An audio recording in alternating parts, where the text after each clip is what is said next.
Um abraço também para ele. Eu vou dizer mais ou menos aquilo que também quero dizer, pisar de outra maneira, colocando o meu problema na maneira de ler a Bíblia para percebermos porque é que há católicos, porque é que há ortodoxos, porque é que há luteranos, porque é que há calvinistas, porque é que há evangélicos. Portanto, eu vou ser um bocadinho mais concreto, ou procurar ser um bocadinho mais concreto. Tivemos uma leitura que nós chamamos agora a nova hermenêutica, ou as novas hermenêuticas, para entrarmos em diálogo entre cristãos, entre judeus e muçulmanos. Mas hoje aqui e agora, eu tenho aqui umas 7 páginas, vai ser rápido, para nos entendermos numa perspectiva mais de diálogo entre cristãos. Portanto, não há realmente, diríamos assim, 3 ou 4 ou 5 religiões cristãs, há apenas uma religião cristã, como dizia Dimas de Almeida muito bem, mas depois há maneiras diferentes de nos situarmos à luz da história, e esta questão de à luz da história também é à luz de como lemos. Realmente, em tempos passados, lia-se de uma maneira, hoje lemos de outra maneira, ou podemos ler de outra maneira, e essa questão é muito importante na minha maneira de ver as coisas, para nós depois, da maneira de ler, passarmos à maneira de dialogar. Segundo a narrativa midrásica, esta palavra midrásica é uma palavra retirada do midrash, portanto uma palavra hebraica, nós temos uma certa dificuldade em traduzir em língua portuguesa, portanto esta midrásica ou este midrash, mas podemos falar de lendária, não tem problema nenhum em falar de lendária. Segundo a narrativa lendária, nos Atos dos Apóstolos, no capítulo 8, versículos 26 a 33, um anjo do Senhor pede ao diácono Filipe para ir ao encontro de um eunuco, alto funcionário, tesoureiro e administrador-geral de Candace, rainha da Etiópia. Todos nós conhecemos, mais ou menos, portanto, temos esta narrativa, que é uma narrativa lendária. Este eunuco era um judeu de diáspora e tinha ido à festa da Páscoa a Jerusalém. Regressava agora à sua terra num carro de gente fina. Sentado no carro, lia o livro de Isaías, no capítulo 53, versículos 7 e 8, onde se descreve a figura do Rebet Yahvé, do servo de Deus, que diz: como uma ovelha que é levada para o matadouro, como um cordeiro que fica calado diante do que o tosquia, também ele não abriu a sua boca. Foi humilhado e não se fez justiça. Ninguém poderá falar dos seus descendentes, porque a sua vida desapareceu da terra. A narrativa continua a sua descrição. E a certa altura, Filipe, que se junta ao cargo do alto dignitário por ordens do Espírito de Deus, Filipe, que era um dos 7 diáconos de Jerusalém, pergunta ao eunuco: tu achas que entendes o que estás a ler? O eunuco respondeu: como é que eu entendo, ou como é que eu posso entender, se ninguém me explicar? Filipe prontificou-se a explicar o texto. Subiu para o carro, sentou-se ao lado do eunuco e tiveram uma grande catequese sobre o assunto. O eunuco, com esta catequese bíblica, ficou a saber que o texto era messiânico e acabara de se realizar na pessoa de Jesus, morto e ressuscitado em Jerusalém, de onde vinha. O eunuco aceitou a catequese de Filipe, foi batizado e regressou todo contente à sua terra.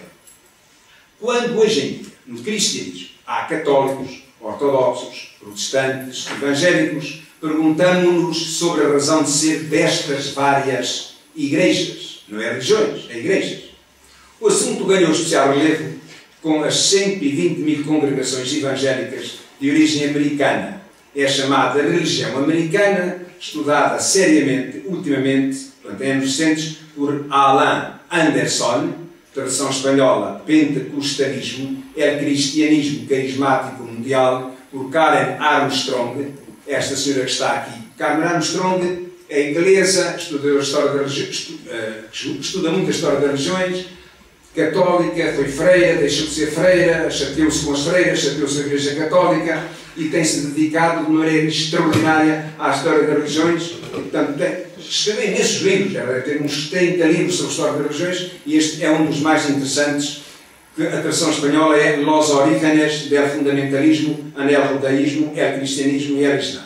E também trago aqui Harold Bloom, em tradução espanhola, La Religión Americana. Este Harold Bloom é porventura ainda hoje.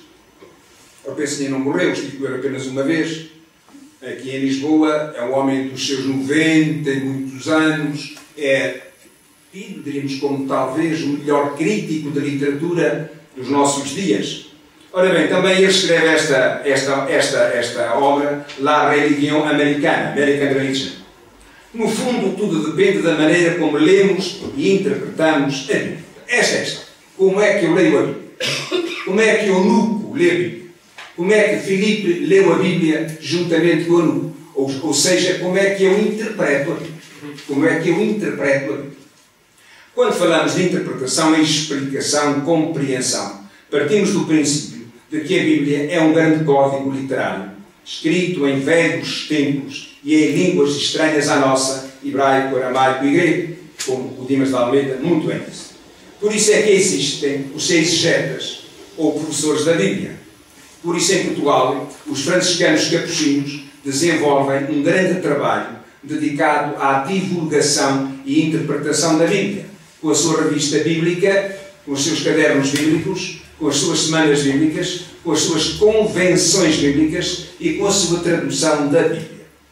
Há, portanto, uma ciência da Bíblia, como há uma ciência sobre o código literário de Homero, Ilíada e Odisseia, ou como há uma ciência sobre os textos sagrados do hinduísmo, budismo, ou sobre os textos religiosos dos faraós, da Pérsia, da Grécia ou de Roma. Em suma, a Bíblia precisa ser interpretada para ser compreendida. Foi o que aconteceu com o eunuco da rainha da Etiópia e o diácono cristão Filipe. É verdadeiro o refrão. Diz-me como lês e dir-te-ei quem tu és. É por tudo isto que há católicos, ortodoxos, protestantes e evangélicos. Os três autores que anunciamos e estudaram seriamente a religião americana dos atuais 300 milhões ou 400 ou 500 milhões de evangélicos nos Estados Unidos e muitos mais milhões em todo o mundo, concluem que a leitura fundamentalista da Bíblia estabeleceu duas nações numa nação. Os três dizem isto. Nos Estados Unidos da América do Norte hoje há realmente uma nação com milhões e milhões de católicos, de protestantes, de ortodoxos, de judeus, de muçulmanos, etc, etc. Mas há uma nação dentro de outra nação em relação aos cristãos. Os evangélicos, mais fundamentalistas, são uma nação dentro de outra nação, um pouco complicada. Tudo começa com a descoberta e colonização dos Estados Unidos da América do Norte. A grande maioria destes colonos era europeia. Ingleses, irlandeses, franceses, alemães, holandeses, espanhóis, católicos e, sobretudo, protestantes. É necessário ler muito bem o século XVI, igualmente a história de Lutero e a história de Calvino, depois os anabatistas, etc., para entendermos toda esta questão dos atuais Estados Unidos da América do Norte. Muitos fugiam às guerras religiosas da Europa e vieram encontrar naquelas terras americanas o novo Israel de Deus, a nova Canaã, o novo paraíso. Quando colonizavam, iam armados de uma Bíblia e de um dólar. Ainda hoje, como sabemos, no dólar americano está escrito em God we trust.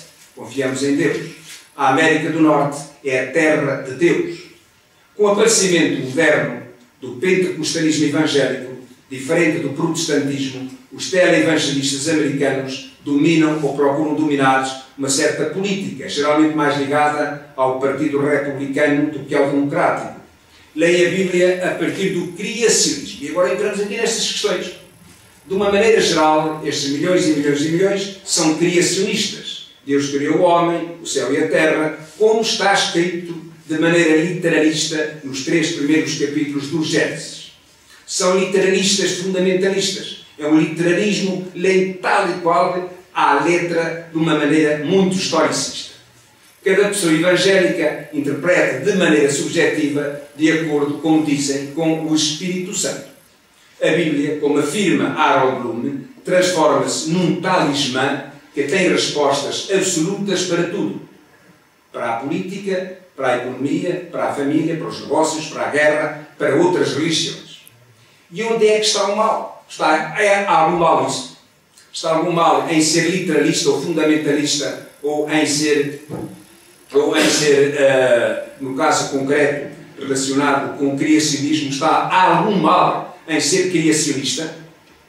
O mal não está na Bíblia, mas uma vez mais, na maneira como a interpretam para defender a sua ideologia política, familiar, não ecuménica. Estes não são ecuménicos. Nós estamos aqui, nesta reunião, nesta casa, neste centro, por causa do ecumenismo. É uma função ecuménica, é uma disposição ecuménica, é um diálogo ecuménico. Estes não são ecuménicos, nem querem nada com o ecumenismo. Desta maneira transforma a palavra de Deus em ideologia. O livro chamado Bíblia em talismã. Esta questão da talismã é sobretudo uma conclusão retirada por Harold Bloom. O exemplo do ex-presidente George Bush é sintomático. É um convertido ao evangelismo e nas suas catequeses concluiu que o Deus da Bíblia o elegeu para combater o reino do mal personificado no Islão.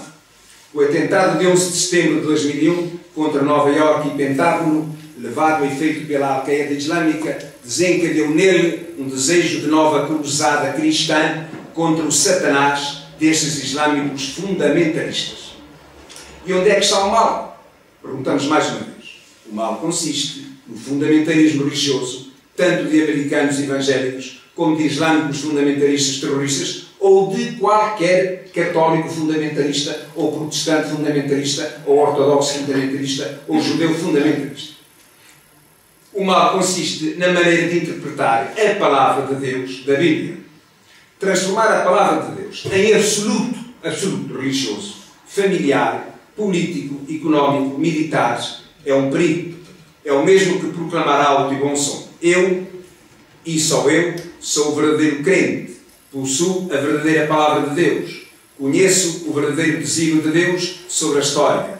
Eu, e só eu, possuo a verdade. Eu sou a verdade. Eu possuo a verdade. Eu tenho a verdade. Pessoalmente, sou amigo de centenas de evangélicos. Tenho trabalhado com eles em Portugal e no estrangeiro, em traduções bíblicas e colóquios bíblicos. Os evangélicos são pessoas muito crentes, muito honestas, com muitos missionários bíblicos, espalhados pelo mundo inteiro. Por cima das divergências exegéticas, subsiste sempre o posicionamento cristão do amigo e do irmão cristão. Acredito que a história terá a sua última palavra, quando e como o futuro a Deus pertence. Vem tudo isto a propósito deste nosso encontro, neste centro de reflexão cristã, para estudar a palavra de Deus com o fim de um possível entendimento entre cristãos, judeus e muçulmanos. Neste primeiro colóquio, começo por fixar a minha atenção exegética no diálogo entre cristãos. Mas o exemplo ecuménico entre cristãos pode ser um bom patamar para o ecumenismo interreligioso entre cristãos, judeus e muçulmanos. Basta que apliquemos ao Alcorão as mesmas hermenêuticas que aplicamos ao Antigo Testamento e Novo Testamento. Em 1999, uma comissão de teólogos católicos romanos, conjuntamente com uma comissão de teólogos luteranos, apresentou um texto, depois de anos de estudo, sobre a justificação cristã. Todos sabemos que o fundamento da divisão entre católicos romanos e Lutero partia da questão da justificação. Lutero, a partir da sua experiência de cristão em busca de uma justificação ou salvação, conclui que a justificação assenta na sola fides, só fé, na sola gratia, só graça, oferecidas pelos solos Cristos, só Cristo, só fé, só graça, só Cristo. Lutero insurge-se, e com toda a razão, contra a teologia católica romana das indulgências que compravam a salvação para as almas do purgatório. Depois de anos e séculos de lutas religiosas entre católicos romanos e luteranos, a hora da conciliação, a nível de exegetas e teólogos, teve lugar em 1999. Simplesmente, a união entre igrejas não depende apenas de teólogos e exegetas.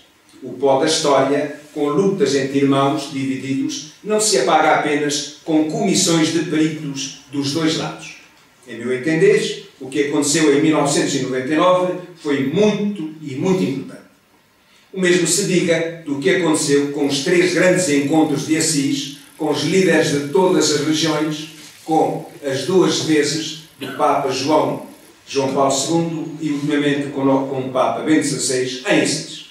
Há motivos para nos alegrarmos, mas a caminhada apenas começou. E é nesta caminhada que surge ultimamente mais uma pedra de escândalo. De facto, há muitos cristãos católicos e evangélicos, ou há muito cristão católico e evangélico que não aceita as novas hermenêuticas. E com elas o diálogo ecuménico e interreligioso. Há movimentos integristas católicos e evangélicos que continuam a lutar pela sua verdade, única verdade. Não acreditam que católicos romanos, protestantes e evangélicos se possam encontrar ao voltar da esquina da nossa história cristã. No fundo, têm medo que o movimento ecuménico lhes roube a sua identidade. Como dizia há bocadinho Dimas de Almeida, e muito bem, o problema da identidade é fundamental. É fundamental em tudo. Numa pátria, numa família, é fundamental numa igreja, numa religião, é fundamental no futebol. A sua identidade, a nossa identidade. Onde é que reside a minha identidade? Apresento o exemplo da obra de Mary Schultz, que é uma brasileira, como já vou falar. O título é Viajando com Martinho Lutero, editora gráfica universal, Rio de Janeiro, 2000. A autora é brasileira e começa por afirmar: desde que me converti, era católica e passa-se para os evangélicos, desde que me converti ao legítimo evangelho do Senhor Jesus Cristo, abandonando os falsos dogmas da Igreja Católica Romana, abandonando os falsos dogmas da Igreja Católica Romana, acalentava um sonho que às vezes me parecia impossível de ser realizado. Isto é, visitar a cidade de Lutherstadt de Wittenberg, na Alemanha, e conhecer as 2 igrejas onde Martinho Lutero se projetou para o mundo. Página 5.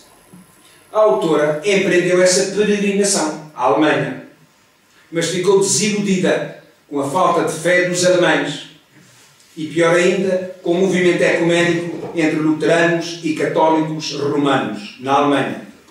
Segundo ela, o movimento ecuménico é a última arma da Igreja Católica Romana para reconquistar luteranos e evangélicos. Termina a sua obra desta maneira. Para encerrar, gostaríamos de indagar o que foi feito da reforma de Lutero.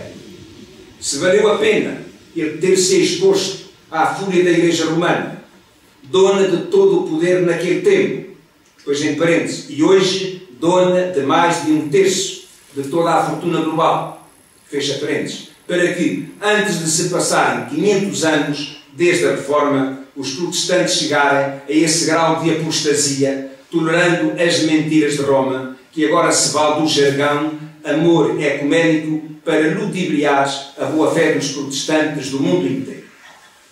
A expressão irmãos separados, continua esta autora, tão empregada pela Igreja de Roma desde o Vaticano II, conforme o ex-padre jesuíta Alberto Rivera, já falecido. Portanto, este padre jesuíta Alberto Rivera deve ter sido brasileiro, não conheço, portanto, estou a falar, a dizer o que ela diz. Conforme o ex-padre jesuíta Alberto Rivera, já falecido, tem uma significação bem mais ampla. Irmãos separados para morrer, quando Roma estiver novamente no controle da situação mundial. Todos sabemos que Roma não mudou, não muda e jamais mudará, porque Roma é sempre a mesma. Página 116. Esta posição desta senhora e de igrejas evangélicas ou de movimentos católicos integristas, esta posição contra o ecumenismo da Igreja Católica Romana e o ecumenismo do luteranismo atual e de muitas outras igrejas reformadas é paralisante. É paralisante.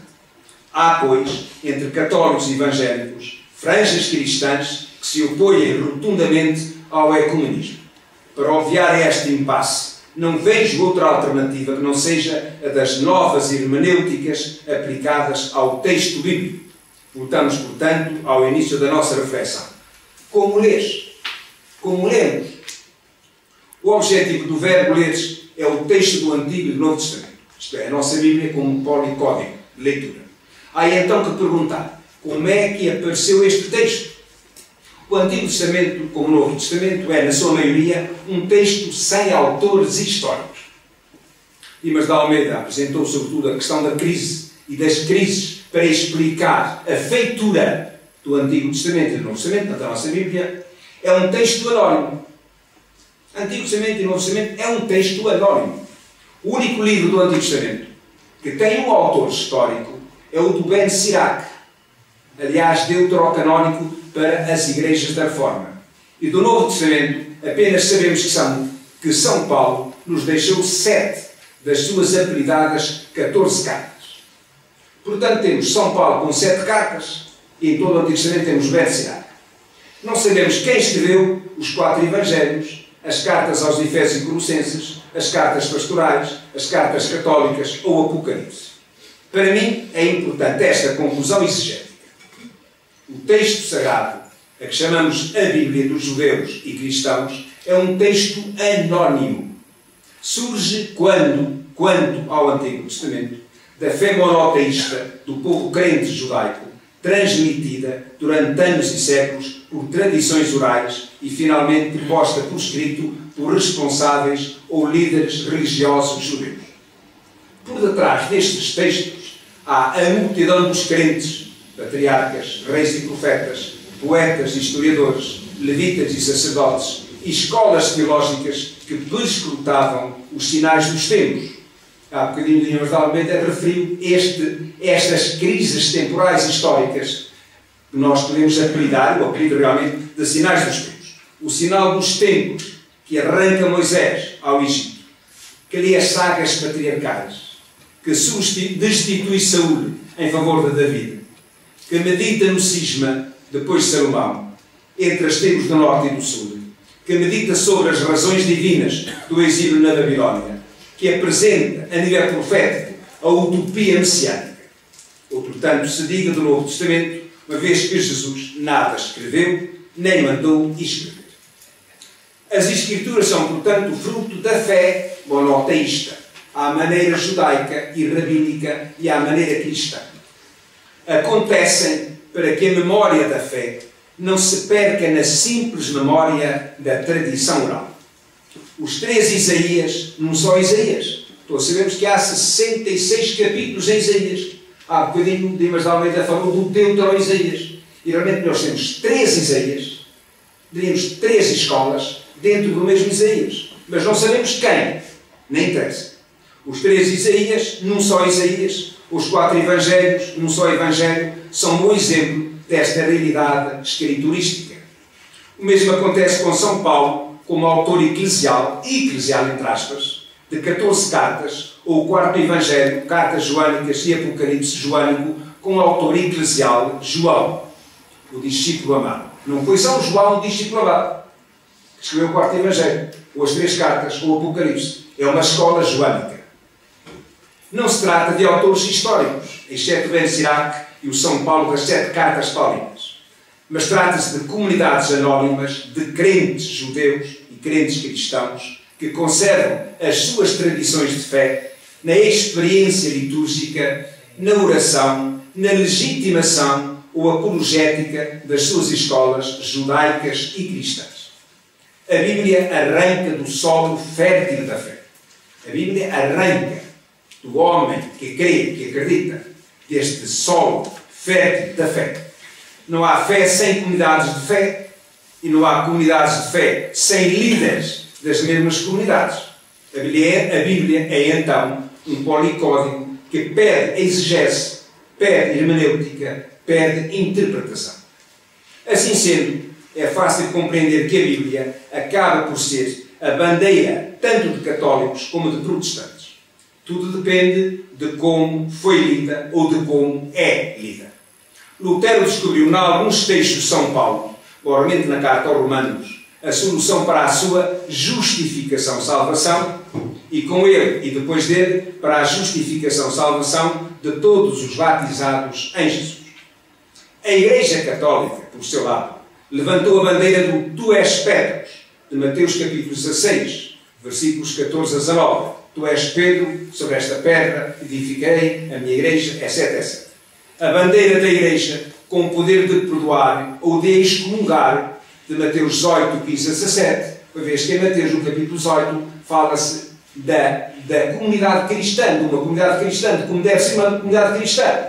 Há um cristão que se porta mal, e se porta mal deve ser chamado a atenção por 1, 2, 3, e se não aceita nem 1, nem 2, nem 3, tem que se entregar à Igreja. E se não aceitar a Igreja deve excomungá-lo, deve excluí-lo. E a Igreja Católica foi buscar este texto de Mateus capítulo 18, foi buscar a bandeira do primado de Simão Pedro a apacentar as ovelhas, em contraste com o primado do discípulo amado de João capítulo 21, versículos 15 a 19, quando Jesus pergunta a Simão Pedro: Pedro, amas mais do que os outros? Eu amo, eu amo, eu amo, apacenta as minhas ovelhas, etc., que todos nós sabemos. A Igreja também não esqueceu a bandeira da carta aos Efésios, capítulo 1, versículos 22 a 23, onde Cristo é o chefe e a cabeça da Igreja, e a Igreja o corpo de Cristo, ou de Efésios, no capítulo 3, 21, que diz: demos louvores a Deus por meio da Igreja e de Jesus Cristo para sempre. Amém. Notemos, pois, que a Igreja Católica Romana puxa pela bandeira de textos eclesiásticos do Jesus dos Evangelhos, enquanto que Lutero por textos das cartas de Paulo. Quem é que tem razão? Em meu entender, tem razão a Igreja e tem razão Lutero e a Reforma. Ou, se preferirmos, e sem escandalizar ninguém, nem a Igreja nem Lutero. Lutero é fruto do seu tempo, o tempo da Alta Idade Média, de humanistas e renascentistas, onde predominava o luxo dos reis e imperadores. Não há dúvida que a Igreja de então embarcou neste comboio de luxo e poder, chamando a si a razão de ser do reino de Deus, com o poder das chaves entregue ao Tu és Pedro e ao poder de perdoar e excomungar. A este poder de perdoar os pecados juntou-se o poder sobre a justificação e salvação, não apenas dos vivos, mas também dos mortos. Assim nasceu o lugar do purgatório e o lugar do acontecimento histórico do juízo final, para salvar os pobres pecadores do purgatório e do juízo final. Nada melhor do que se servir dos méritos de Jesus, de sua mãe e dos santos e aplicá-los através das indulgências a este mundo em busca de salvação. A salvação era comprada através da compra das indulgências. Compravam-se as indulgências e comprava-se a salvação. Se eu vivesse naquele tempo, era bem possível que me passasse para a reforma de Lutero. Mas também é importante, segundo as novas hermenêuticas, concluir que os textos atuais, ou os textos acima aduzidos, que eu apresentei, para a bandeira, ou pela bandeira da Igreja Católica Romana a seu favor, não são textos, no que concerne aos Evangelhos, do Jesus histórico. E começamos aqui com esta busca de compreensão de exegese e hermenêutica, com esta análise, ou com estas novas análises. Não são do Jesus histórico. E no que concerne à carta aos Efésios, do Paulo histórico, também não é do Paulo histórico. Será que esta conclusão modifica alguma coisa a questão do Tu és Pedro, sobre esta pedra, etc, etc? Na minha opinião, apenas reforça o Tu és Pedro de Mateus, ou o Simão Pedro como pastor das ovelhas de João 21, aparecem como necessidade histórica no meio de muita confusão das comunidades cristãs primitivas. Os autores concluíram que era preciso pôr ordem nas comunidades. Havia muita confusão nas comunidades. Havia muita fragmentação.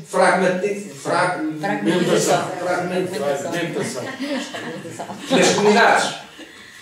As cartas pastorais a Tito e a Timóteo, anónimas, respondem à desordem carismática imposta pelo próprio Paulo. porque o Paulo é todo ele carismático. As 7 cartas que deixou são tipicamente carismáticas. E depois vem Tito e vem Timóteo em resposta a este problema complicado, realmente das cartas e das comunidades carismáticas de Paulo. Portanto, a Tito e a Timóteo, a carta a Tito e as 2 a Timóteo, respondem à desordem carismática, impondo a hierarquia de bispos, presbíteros e diáconos. A Igreja Católica puxou por esta bandeira e continua a puxar. A Igreja Católica continua monárquica. E quando o mundo inteiro, a nível político, cultural e social, está com sobressaltos a abraçar a democracia, o menos mau de todos os sistemas políticos, segundo Churchill, podemos perguntar e desafiar a Igreja Católica para quando ou em que calendas esta Igreja vai abraçar a democracia do povo de Deus, encabeçado pela cabeça de Cristo e orientado pelo báculo do pastor Tu és Pedro. O desafio continua. Não estou a dar cabo do Tu és Pedro. Estou a colocá-lo outra maneira. É verdade que a história eclesial do Tu és Pedro passou nestes 2000 anos por muitos caminhos e sobressaltos.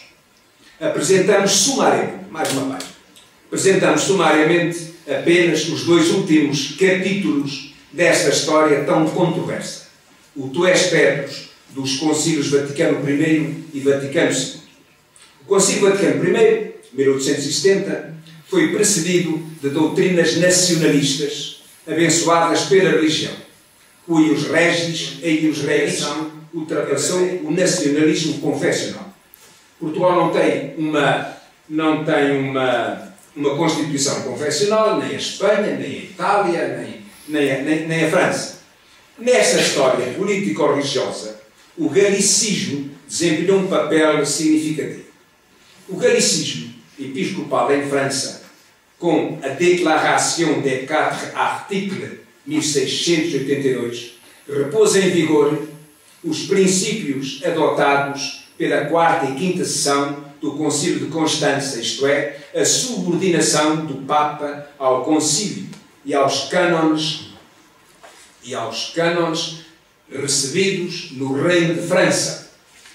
É muito interessante sobre este assunto uma obra de um senhor chamado Roland Minerat, que é francês, com a sua obra La Primauté de l'évêque de Rome et l'unité de l'Église du Christ, au Chesne, Paris, 2010. Segundo esta legislação, o Papa possuía apenas um direito subsidiário, isto é, de executor das decisões da Igreja Universal. Entre nós portugueses, o Marquês de Pombal, e uma vez mais vou atrás também do Dimas de Almeida, ele foi o primeiro, agora vou. Entre nós portugueses, o Marquês de Pombal legislou neste sentido, bem como mais tarde a Primeira República de Afonso Costa. E o assunto tornou-se ainda mais grave com o advento do mundo da industrialização, dos direitos humanos, da liberdade, da democracia, a primeira e a segunda democracias nos Estados Unidos da América do Norte e em França, do racionalismo e iluminismo. A Roma da Igreja Católica parecia um barco à deriva. A Igreja, eu falo da minha Igreja, a Igreja Católica era um barco à deriva. Quem é que tinha razão? O Concílio Vaticano I veio responder, uma vez mais, com o primado de Pedro. Primado de Pedro. O poder supremo da Igreja não reside nos concílios, no corporativismo eclesial, nos decretos da Igreja Sinodal, no subjetivismo dos crentes, mas no Tu és Pedro. A palavra final, no ensino doutrinal e dogmático, está no Papa. É esta a doutrina da Constituição do Vaticano I, Pastor Eternus, Pastor Eterno, capítulo 4. O Papa não é apenas o Bispo de Roma, a Igreja Católica, é também o Pai da Igreja Universal. O Concílio Vaticano II diz o mesmo, mas com uma linguagem mais eclesiológica, isto é, não é a pessoa do Papa que está em causa, mas a sua função eclesiológica conjuntamente com todos os bispos. Lemos na Lumen Gentium portanto, do Vaticano II, no capítulo 23. A unidade colegial aparece também nas relações mútuas de cada um dos bispos com as igrejas particulares e com a Igreja Universal. Bispos com as igrejas particulares e com a Igreja Universal. O Pontífice Romano, como sucessor de Pedro, é o princípio perpétuo e visível e o fundamento da unidade que liga entre eles tanto os bispos como a multidão dos fiéis. Os bispos são, cada qual por si, o princípio e o fundamento da unidade nas suas igrejas particulares, formadas à imagem da Igreja Universal. Este poder dos bispos, hoje em dia, é fundamental.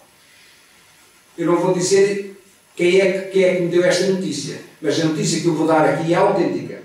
O Papa João Paulo II, e era Papa João Paulo II, quis visitar uma diocese. E o bispo lá disse, não vai, não senhor. E não foi. Não vou para aqui entrar em prós. O Papa queria visitar aquela diocese. Mas por um assunto particular dele. E o bispo lá disse, não vai. Por isto, não vai. E eu não podia ir. É nelas e por elas, portanto, continuamos. Os bispos são, portanto, cada qual por si, o princípio e o fundamento da unidade nas suas igrejas particulares, formadas à imagem da Igreja Universal. É nelas e por elas que existe a Igreja Católica una e única. Eu continuo a ler. O Concílio Vaticano II. É por isso que cada bispo representa a sua Igreja e todos em conjunto com o Papa representam a Igreja Universal no laço da paz, do amor e da unidade. Termina a leitura da Lumen Gentium. Nesse sentido, tanto o Papa como os bispos representam, no tempo histórico da Igreja Católica Romana, a palavra maior do Verbo encarnado. Representam a palavra maior do Verbo encarnado. Representam o mistério da encarnação. São os pastores do rebanho. São João, capítulo 10, 7 a 16. Para que haja um só rebanho, um só pastor. São João, capítulo 10, 16. E para que todos sejam um, como tu e eu somos um. São João, capítulo 17, versículo 12. Os campos semânticos dos Evangelhos, aplicados a Pedro e seus sucessores, portanto, em Mateus, capítulo 14, ou em São João, capítulo 21, como vimos, continuam a interpelar-nos nos caminhos da fé cristã, isto é, do cristianismo. De maneira muito pessoal, gostaria que a Igreja representativa, e a representativa é começar pelo Papa, que a representa. A Igreja é representativa, começar pelo Papa, que a representa. E é representativa da palavra maior de Deus. É representativa da palavra de Deus. É representativa do Verbo encarnado. Portanto, gostaria, isto é mal, de maneira pessoal ver as coisas. De maneira pessoal, gostaria que a Igreja representativa não tivesse medo de proclamar que estes dois textos de Mateus capítulo 16 e São João capítulo 21, como afirmamos, pertencem ao Jesus eclesial e não ao Jesus da história. E se a Igreja, hoje em dia, acontece em cultura política e social-democrática, a representatividade do seu pastor primeiro, é o Papa, que é o Bispo de Roma, será inconciliável com a mesma democracia. É preciso não ter medo dos sinais positivos da história, a começar pelos desafios do ecumenismo entre católicos, ortodoxos, protestantes e evangélicos. Muito obrigado.